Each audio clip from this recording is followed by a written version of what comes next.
So welcome to Stepping Up Kosher, lesson number 1. For those of you that are here with us in person, you have one of these. Let me explain what this is. Seeing as kosher is an ongoing journey, and it's a spectrum where we're always trying to step it up, hence the name Stepping Up Kosher. So here, this is a kind of a custom notebook, right? And thank you, Rabbi Shalom, for bringing the pens. Pass these out. And on each page of the notebook, you'll have one page for each lesson, the same thing each week. And that is, you'll be able to put your lesson notes, the date of the lesson, the topic of that day's lesson, etc. And on the bottom, you have Step It Up, my personal takeaway. So my hope is that each week we can choose something, even if it's something we knew already, but certainly if it's something we didn't know yet, and that can be our takeaway for that week. That can be our Step It Up for that week.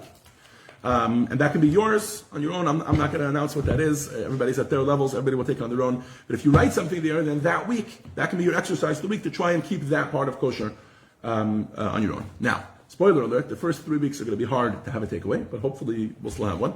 And I'll explain why. Today, we are going to do lesson 1.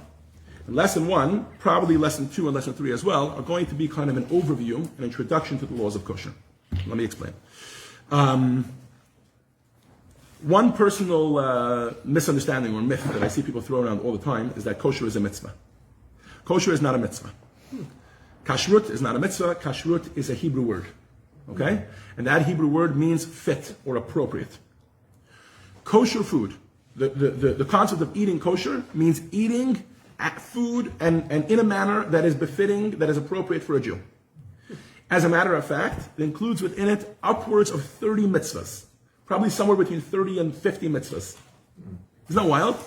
It's a common misconception. Come again? It includes mitzvahs. Within, yeah. Kosher means fit.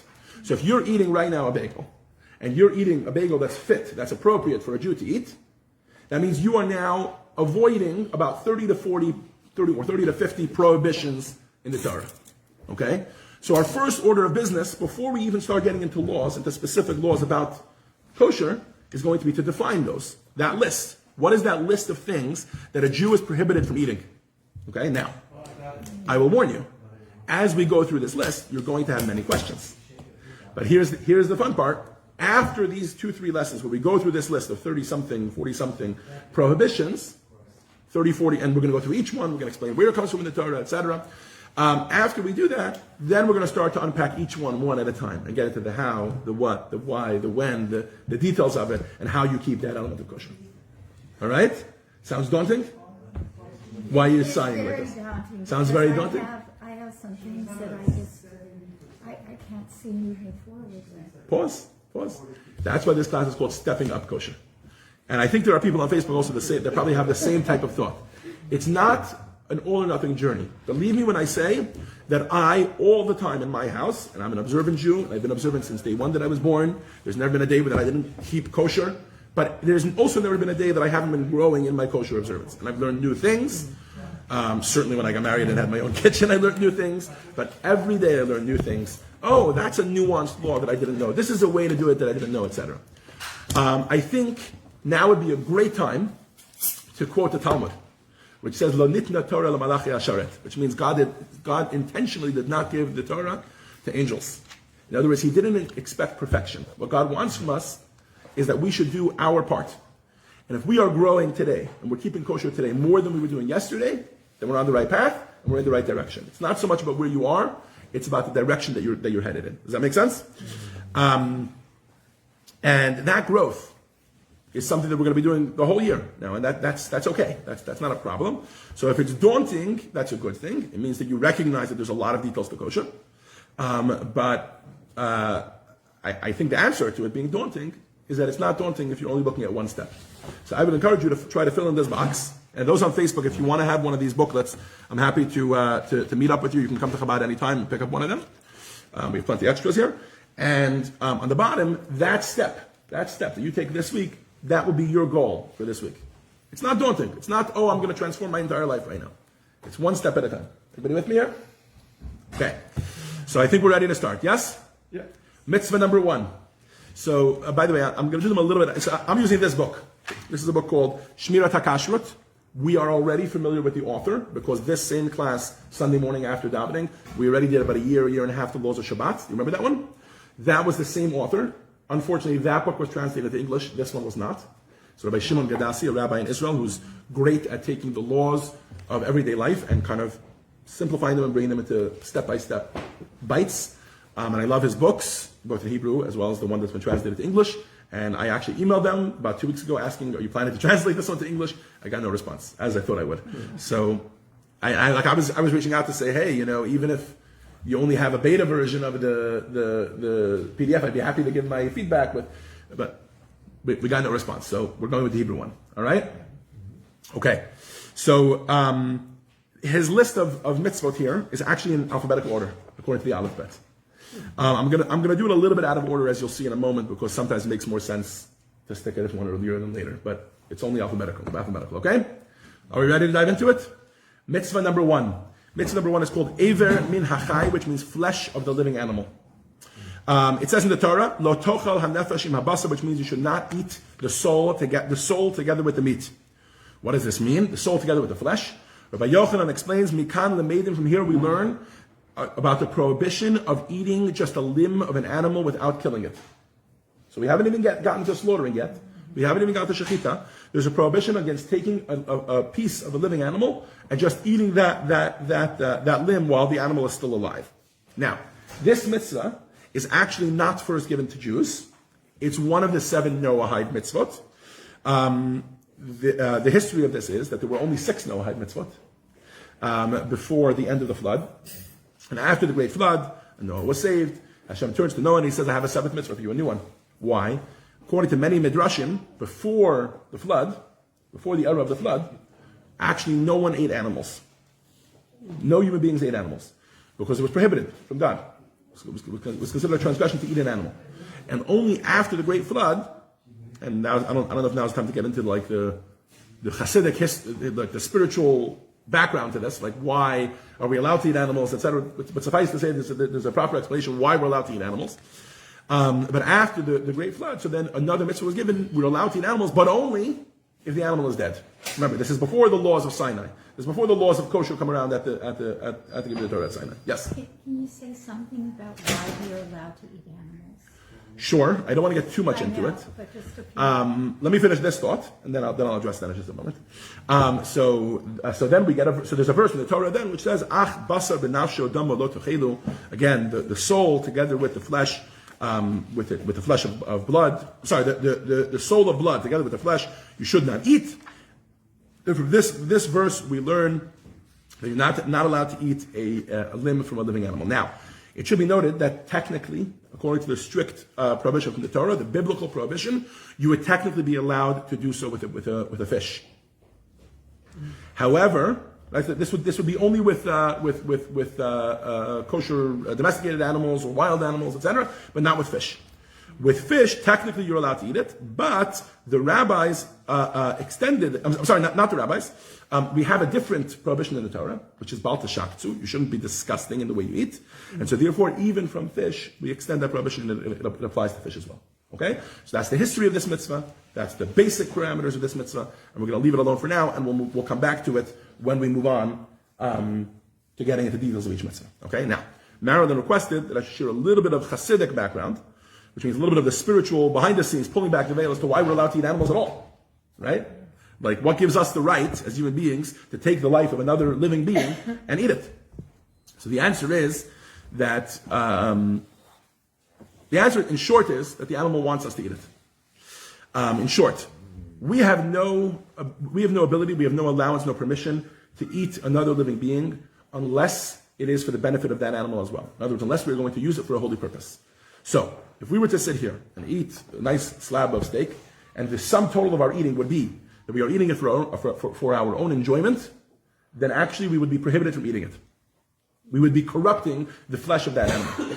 However, when we take the life of an animal, and obviously it has to be done with the parameters that the Torah discusses, which we're coming up to later, and then we eat that animal and we use that as part of the mitzvah to serve Hashem. So let's say, for example, we use that energy to go and daven. We use that energy to go and study Torah. Please join us right here. Help yourself to a bagel, etc. We use that energy to go and, or let's say we use that meat to glorify the Shabbos table, etc. Right? So when we do that, we actually uplift the animal with us, and the animal becomes a part of our serving of God. I'll share two quick stories, and then we're going to move past this topic, because I really don't want to belabor the point too much. One story is the Hayom Yom of today. So all of you that are here present heard it, because it was right after the davening we do the Hayom Yom. But all food is for serving of God. Absolutely, but sometimes we don't do that. Sometimes we eat food, and then corrupt that energy and go do something negative with it. Right? We use that energy to go and talk to somebody the way we shouldn't. Right? So that's exactly what we're saying. And today's Hayom Yom was a version of that I've yet to see anybody in the secular world doing. So Judaism doesn't just believe that it's illegal, that it's prohibited for us to eat food and then use that energy for the wrong thing. Actually, Judaism believes it's illegal for us to use an inanimate object for the wrong thing. So there's a movement called PETA, there's a movement called all these movements for animal rights. I've never heard anybody talk about stone rights. But today's Hayom Yom literally says that. It says that when Mashiach comes, for those of you that weren't here, and those are just walking, right? It says that when Mashiach comes, the stones, Even Mikir Tizak, which means the stones of the walls, the stones of the floor, will scream at us. What does it mean they'll scream at us? They'll say, remember when you walked on me on this and this day and this year, at this and this time, and you weren't thinking words of Torah? In that moment, what gave you a right to walk on me? Literally, the term that's used in Hayom Yom is bulach. You golem, you imbecile. You think you're better than me? You're walking on me? The truth is, we are better than the inanimate objects. We are better than animals. Judaism is a very speciesist religion. It really is. We do believe that human beings are at the center and core of the purpose of this world, and that we're meant to do this, right? And we're meant to bring the world to its fruition. But only, it's like when we talk about Jewish people being the chosen people, right? This is not chosen that you get to walk around and say, I'm better than you. It's chosen for a responsibility. If you're not doing that, then it's the opposite. Right, then you're abusing your chosenness, so to speak. The same thing is true here. Human beings, all human beings, are chosen to be the vehicles, to be the medium through which we uplift the world around us, through which we serve God. And that means the stones, that means the tables that we're eating at, means the forks, the knives, and the plates, etc. Right? Think about it. These are some of the luckiest tables in the world. You ever think about that? These are some of the luckiest tables in the world. There's Torah studied on them. There's children that make hamantashen on them. There's kiddush that's made on them. There's all sorts of mitzvahs. Sometimes on Simchat Torah, people dance on top of them. Maybe on Purim, we'll see some people dance on top of them, right? In other words, and if you think about it, this table is so lucky. We don't often think about the soul of a table. We're like, it's just an inanimate object, right? So now, when we appreciate that perspective, we can begin to apply it also to animals as well. Same thing. So I think that is a good question to bring up at the beginning of kosher, which is what even gives us the ability to eat an animal. Right? Now, by the way, now we understand that. So Judaism is only pro-killing an animal for that reason. Hunting, for example, 100% prohibited from a Torah perspective. Hunting for sport. In other words, there's a prohibition in the Torah. It's called Sar Balachayim, that we're not allowed to give pain to an animal for no reason. Which is why even when we kill an animal in order to eat it, it's only done through shechita, which is, as we know, one of the most painless ways of killing an animal, right? We're not allowed, and we're not allowed to cause pain to an animal even on a small level, play with a cricket, or whatever, dissect a snake for our own enjoyment, etc. We're not allowed to do that. It has to be serving a higher purpose. When we shecht an animal, when we slaughter an animal properly according to Jewish law, and then we eat that animal as part of our service of Hashem, then we're actually, just like with everything else in the world, we're utilizing it to serve Hashem. So you can't shoot an animal even if you don't eat it? Correct. Well, you wouldn't be able to eat it if you shot it. You're allowed to shoot a fish. Because that doesn't require shechita. Spear a fish? Or spear a fish, yeah. Mm-hmm. Yes, you had a question. Right, not as a sport, only if you're going to eat it. Right, but you could catch In fact, a fish. let's talk about that. So ironically... Because I go fishing. Yeah, well, hold on a second. So this is what No, so here we go, Becky. Let me give you some perspective. So ironically, this turns the whole discussion about fishing on its head. In the world today, there's a concept called catch and release, right? I think that's the most popular fishing sport, right? Catch and release. It turns out that would be the only type of fishing that would not be allowed in the Torah. What are you, just paining the animal for no reason? You're hooking it on a hook. I imagine there's some sort of pain there. Then you take it out of the water, you take a selfie with it, and then you throw it back into the water, all just for your own enjoyment. That's completely not allowed according to the Torah. Tzar Balechayim, you're giving pain to an animal for no reason. Oh, you want to take the fish out and whack it on the head, thereby killing it, and now eat it? Now you're allowed to do. Interesting, right? Yes, Baron, you had a question. Don't we also elevate the soul of the animal? Yes, we absolutely do elevate the soul of the animal. And this brings me to the other story that I want to share, and then we're going to move along, because otherwise we'll be here forever. This is officially supposed to be a half-an-hour class. We're not going to make any progress if we do this, but maybe we're making the ultimate progress now. I don't know. So the other story I want to share was a story about Rabbi David Tzvi Chaim. I'm sure some of you have heard me share this story. He was a Hasidic rabbi who lived about 150 years ago in the times of the Rebbe Maharash. The Rebbe Maharash was the fourth Chabad Rebbe. And in the times of the Rebbe Maharash, in the community of Rabbi David Tzvi Chaim, this rabbi, so he had a woman. Remember, in those days, one of the most common questions people would have is like this: A woman would go to the market, buy a living chicken, bring it to the shochet, to the slaughterer. He would slaughter it maybe in his backyard or wherever it was that he slaughtered. Then he would take it, then she would take it home, put it in her bathtub, and salt it, and water it, and soak it, and all different things that used to be done, right? All of our grandmothers did this, by the way. So, this is a very complicated process. We have, like, even including myself, I wouldn't say I don't know the first thing I have to do it as part of my rabbinic ordination, but I think your average Jew doesn't know the first thing about salting an animal, right? Salting an animal to get rid of the blood, etc., which we're going to talk about soon. But back in those days, your average housewife knew how to do it. So, a woman comes in so these were some of the common questions that would come in. Oh, I did this wrong. I forgot to do this part. Is it still kosher or not? Right? So she comes to the rabbi. She has a chicken. Is this kosher or not? And the rabbi says, let me look it up. It's a little bit of a more nuanced, complicated question. I'm going to go look it up. So he starts looking it up. And I guess it was the end of the day, then the work that he says, okay, come back tomorrow. We'll continue pursuing this. We're going to figure it out. The woman looks at him. She says to him, Rabbi, it's okay. I understand that you have people here who come and they're destitute. This is they spent their last kopecks to buy this chicken. And you want to respect their money, you want to respect their time, right? So therefore, you have to make sure that you're taking this question seriously. She says, but actually, we're a family of means. We have plenty of chickens. We'll be just fine. And if there's even a question about whether this chicken is kosher, she's trying to be pious, right? She says, if there's even a question about whether this chicken is kosher, let's just throw it out. It's fine, right? I'll get a new chicken. So the rabbi looked at her and he said, that's what you say. But what about the chicken? It could be that the soul of this chicken has been waiting since the creation of the world, coming down over and over again, another chicken, another chicken, another chicken, another chicken, right? One time it was just roadkill, another time it was a non-Jew who owned it just as a pet, etc., then it died of old age, and finally it has an opportunity. It's been bought by a Jew, it's been slaughtered by a Jew, and just because you don't have the patience to go through the details to make sure that it's kosher, you're going to deny it the ultimate purpose of its life. What is the ultimate purpose of a chicken? If these are holy tables, then imagine the chickens that we serve here at Chabad, right? They get to be part of a Shabbos meal. It goes into many different Jewish bodies, and every one of them is a part of a different energy of a different person. Sometimes one chicken can be part of like 50 mitzvahs, right? Because each person eats a different part of the chicken, and then it gets uplifted. It becomes part of that service of Hashem, and it fulfills literally its ultimate purpose, just like our ultimate purpose to come into this world, do Torah mitzvot, and become a part of. Diro Batachtonim, creating a home for Hashem and making this world a godly place. Chicken is the same way, right? But it doesn't have the ability to do so on its own. It needs a human being to do it. Okay. So all of this was our tangent from the first mitzvah that we learned, which was Eirim and Achai, flesh of a living animal. That's the first prohibition, the first mitzvah of like 30, 40 that there are with regards to kosher. Number 2, ready? Mitzvah number 2 is Behemah Tahara, which means that we are obligated to only eat kosher animals. By the way, if anybody on Facebook has any questions, they're welcome to type them in, and I'll do my best to address them. So it says in the Torah, Zot hachaya asher tochelu. So now we're talking about kosher animals. We're not getting into kosher fish yet. Kosher animals. What are kosher animals? So in the Torah, there's a verse that says, Zot hachaya asher tochelu. These are the animals that we are allowed to eat. And the Torah goes on to list the symptoms, the signs of a kosher animal. And they are kol mafreset parsa v'shosat shesa. Those are the animals that we can eat. What are these 2 signs? Number 1, mafreset parsa. Anybody want to share them? I think we all know them.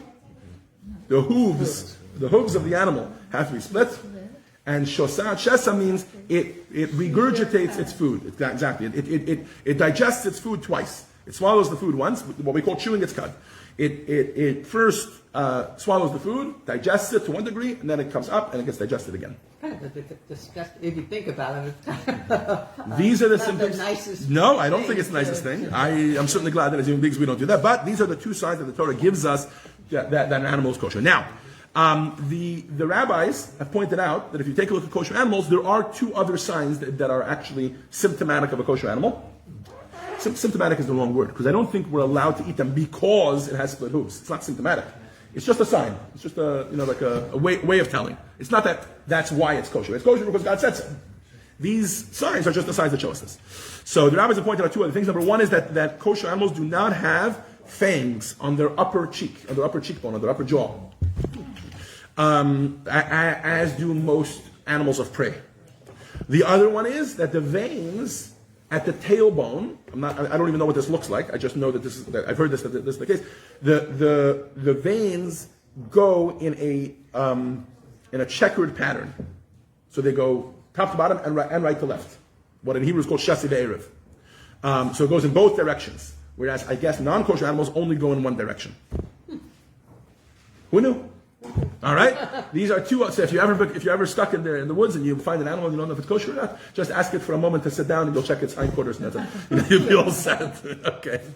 All right, but much more importantly, harm the animal. what? That would harm the animal. Well, you could do it in a kind way, gentle. Yeah, but then Maybe given if an you don't anesthetic? eat it, Right. If you don't eat it, then you just did it for the risk. Correct. Yes. it turns Very out good. the veins are- What are these species? away. Yes. Dumb question. Yes.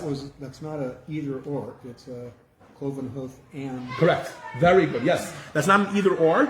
It has to be split hooves and chewits cut. Because there are animals that have one or the other or not the one. And the Torah actually points out some of the ones that have one and not the other. It has to have this vein thing too, right? No, it doesn't have to have that. That's something the rabbis pointed out, that once you look at the animals, this is something they've observed, that those are other things that you see. That they don't have upper fangs, and they don't have the veins at the back don't go right and left. It's not Don't go up required. and, no, not required.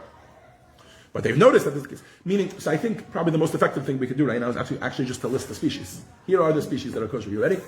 So among the domesticated animals, here they are: cows, male and female; calves, male and female; sheep, male and female. I think a ram is a male sheep, right? Yep. Goats, male and female. There's different words for them in Hebrew, by the way. So there's par and para, egel and egla, ayil, which is a ram, and kivsa, which is a sheep. Tayish v'izah, which is a goat, male and female. And then in the wild, so these are the domesticated animals, and in the wild animals, it is a deer and an ayil. Ayil is it's not a ram.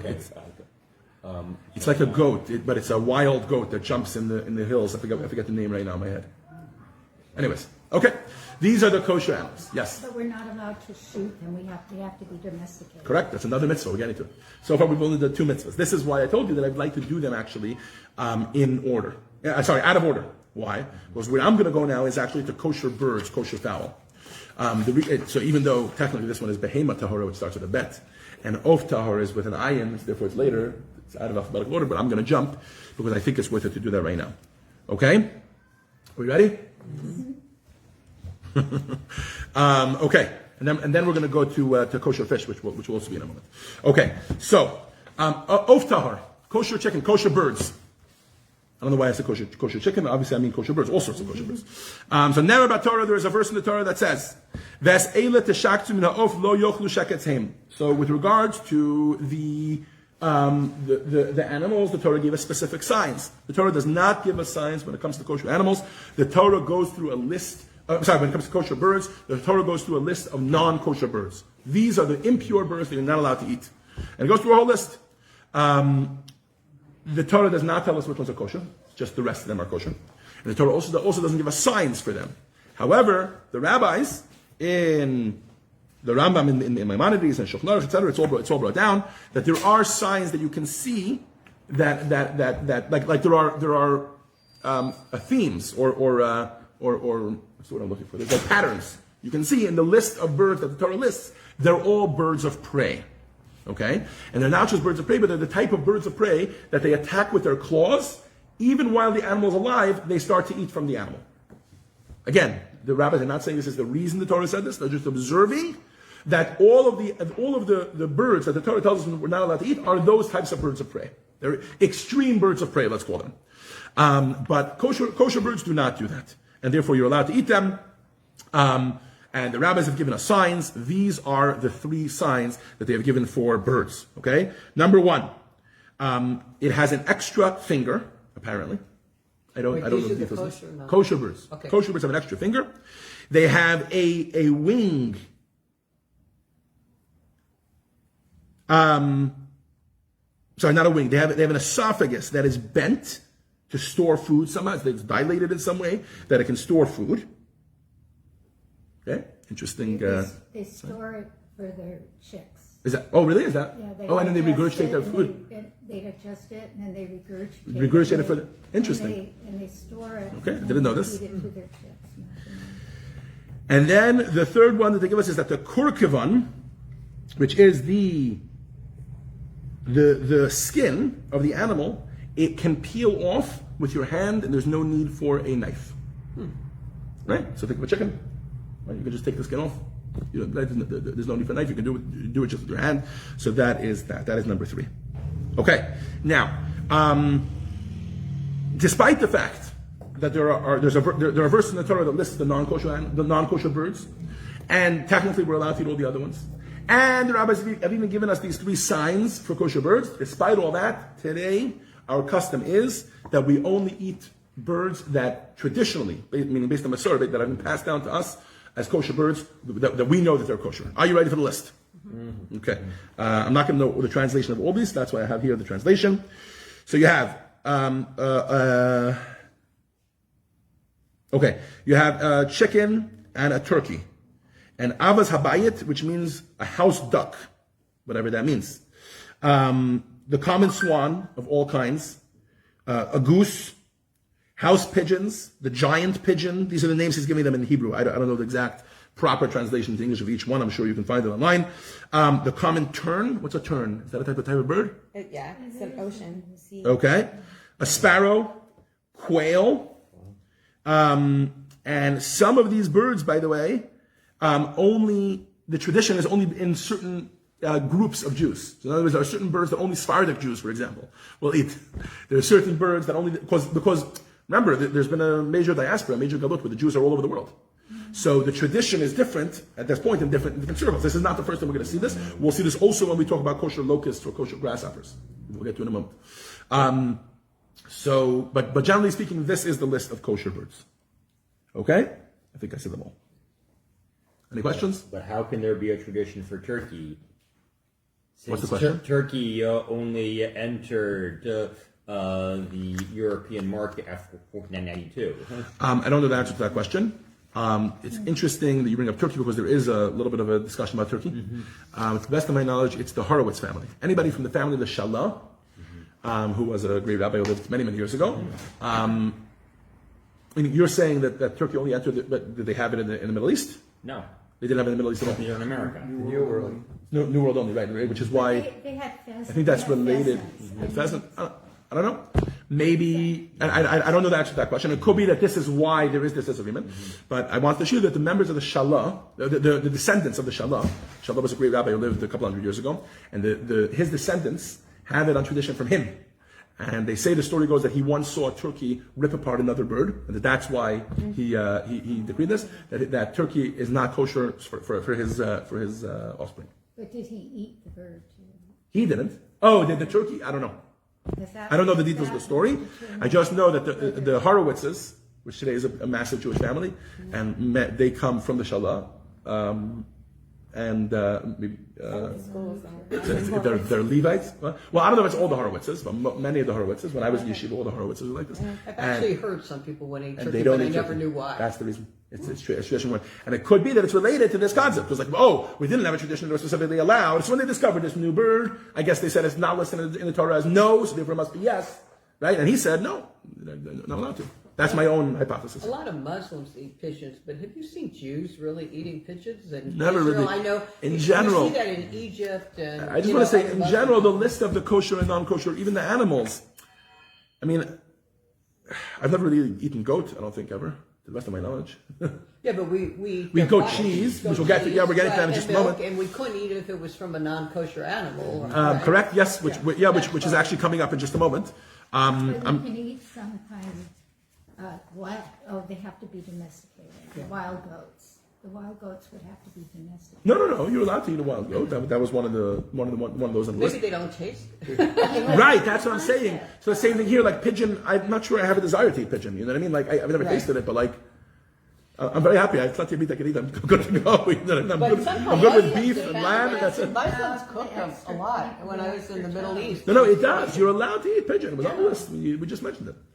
Anyways. It's Muslim kosher too, which is a lot of theirs is similar to some are different. No, as we're going to get through the laws, you're going to see there's a lot that are not.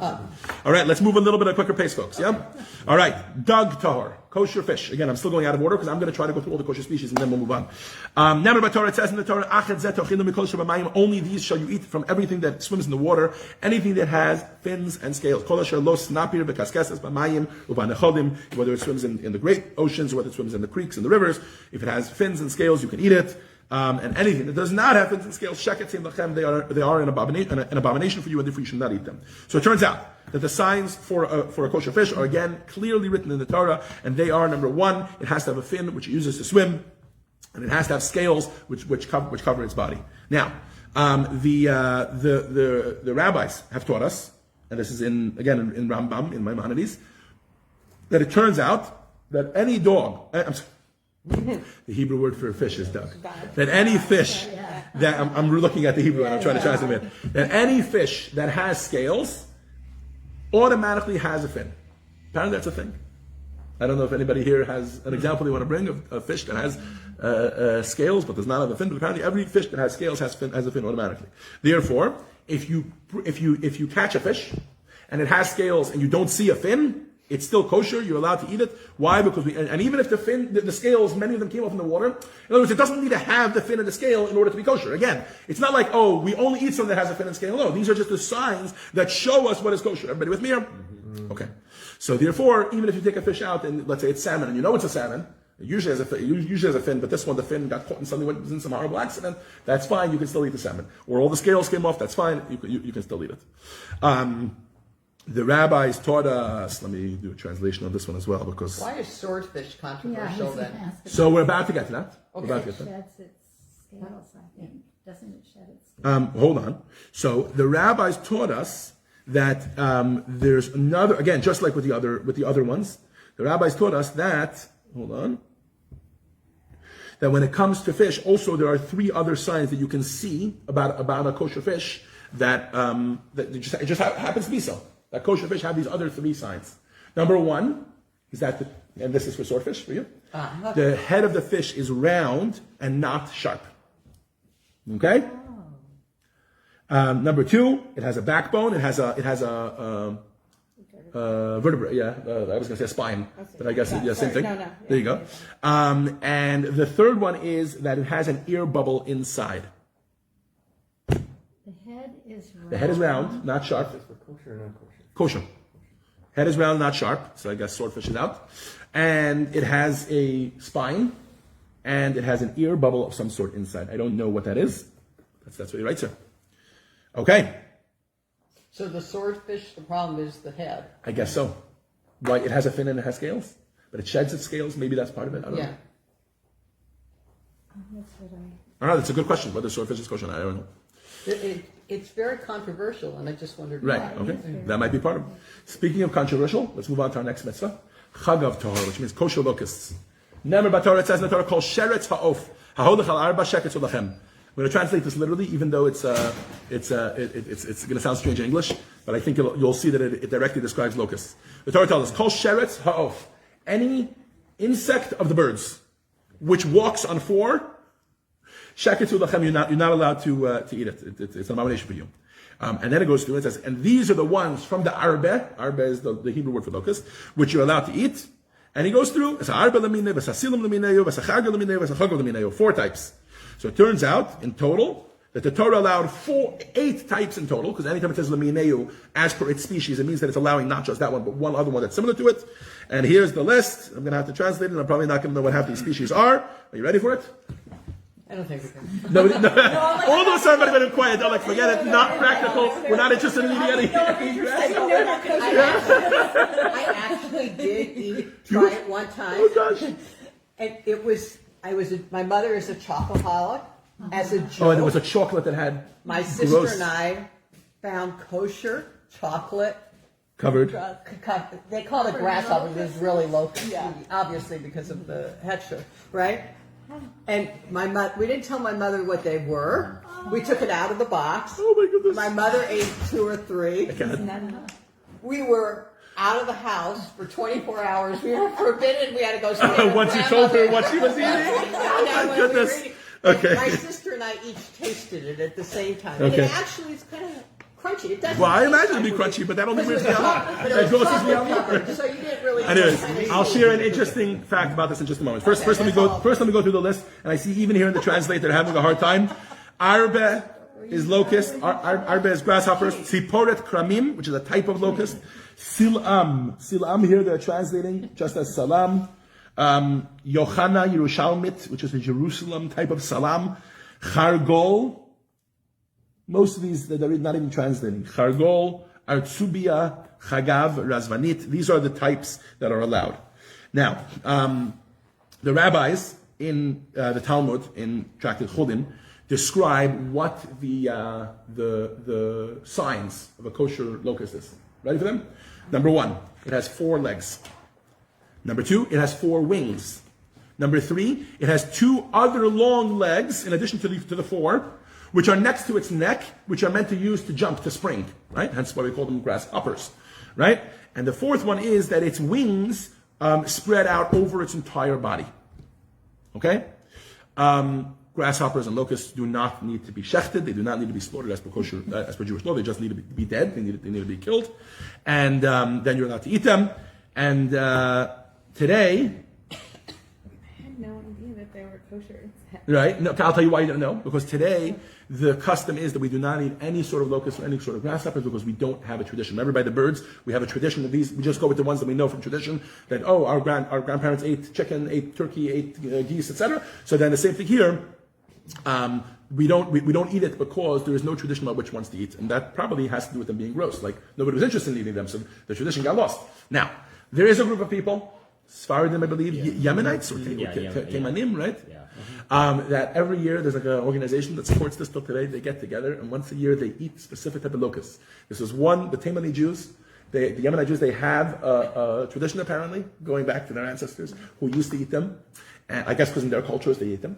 And every year they get together, and they're not interested in eating them, but once a year, in order to keep their tradition alive, they get together, they have a meal. Hopefully they serve other things too, but they also serve locusts. Lots of sauce. And lots of sauces, chocolate covered sounds good. And they eat these locusts just to keep the tradition alive. At that meeting, they do this once a year, etc. What? Good source of protein? Well, if you're in the woods, the only time I've ever considered it, meaning I've never considered actually eating them, but I'm saying the only time I've ever even considered this as a thought exercise is I guess if you were on survival in the woods, and this is the only thing you could get, or maybe you don't know how to slaughter a chicken, so you can't eat, even though there are kosher birds, you can't eat them because you can't slaughter them, right? And there's no fish, then I guess I would eat it as a source of protein. But the thought of it just grosses me out. Okay. Does it say, I don't think it says in the Torah anything about locusts. It does. I just read the verse to you. Yeah, absolutely. Yes, absolutely. Here it is. Kol sheret ha'of ha'hodech al arba shakatzu lachem et elo mehem tochlu. It even lists 4 species, and each one it says, and their species. That must be the oral Torah. Oh wow! No, this is it's a verse in the written Torah. It's in Parashat Shemini. If they come through and they eat, We're reading in crops, 3 weeks' you time. know you can eat them. In 3 weeks' time, we're reading them. Coming in if you If they come. come through and they eat your crops. Yeah, exactly. Yeah, it's good to know nice you can eat them because now your crops are gone. But also maybe in times of famine, like you were saying, if your crops got ruined and it was famine, this was better than Absolutely. starvation, and we didn't have the kinds of sources of I food guess so, like yeah, we do today. So I could see 3,000 years ago. Either way, this concludes our list of kosher animals. Okay, and all of these animals are the kosher ones and non-kosher animal ones. So we went through animals, we went through birds, we went through fish, and we went through grasshoppers. And insects we'll get to later. Insects are completely off the table, which we'll get to later when we talk about eating kosher produce. We'll talk about the certain produce that has to be checked for bugs, which we'll talk about later. But that's completely off the table, not allowed at all. All insects, all creepy crawlies. Okay. I want to do one more mitzvah, and then we'll call it a day. Even though I know we're over half an hour, and normally we are going to keep it 10 o'clock to 10:30, hopefully exact. But this week is the beginning, and there's a lot of questions. It's all fresh, whatever. So we'll go a little over time. The last thing I want to talk about is products of those kosher animals, right? So we'll start with eggs.